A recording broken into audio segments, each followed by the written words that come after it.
22e jour, c'est Joseph, modèle parfait de pauvreté, le Verbe de Dieu, voulant épouser notre pauvre humanité, s'est fait pauvre par amour pour nous.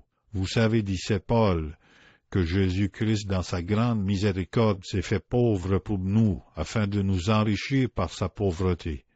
Il a voulu que cette pauvreté affective et effective soit l'état et la vertu préférée de ses disciples. C'est Joseph, qui devait porter le titre glorieux et l'autorité de père de Jésus, dut ajouter la pauvreté évangélique à toutes ses vraies gloires et qualités. À Nazareth, en effet, dans ce premier couvent, on enseignait et pratiquait les vertus qui constituent l'état religieux, les vœux de pauvreté, d'obéissance et de chasteté prennent leur source à Nazareth. C'est Joseph qui pratiqua toutes les vertus du conseil. Tout en étant le père de Jésus, il fut aussi son disciple dévoué.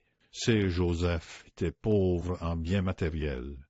Il ne possédait rien à Bethléem, la terre où ses ancêtres avaient régné. Il habitait la ville la plus pauvre et la plus méprisée, Nazareth, et la pauvre demeure où fut conçu le Verbe incarné et à qui appartenait-elle? À Marie ou Joseph? On l'ignore. Mais à en juger par ce qu'on voit à Lorette, combien elle était pauvre et humble. C'est Joseph n'avait aucune ressource personnelle, étant contraint de vivre de son métier l'obscur artisanat de charpentier. Il s'habillait pauvrement et grossièrement, comme en témoigne le manteau conservé comme sa plus cette relique. Ses vêtements étaient pauvres et rudes, comme se portait par les gens de sa condition. Sa nourriture était tout aussi pauvre. Le pain d'orge était sa subsistance quotidienne. C'est presque scandale de voir le Père éternel envoyer son Fils dans une pauvreté aussi absolue. Pourtant, il l'a ordonné ainsi, prévoyant et réduisant c'est Joseph à une pauvreté si extrême.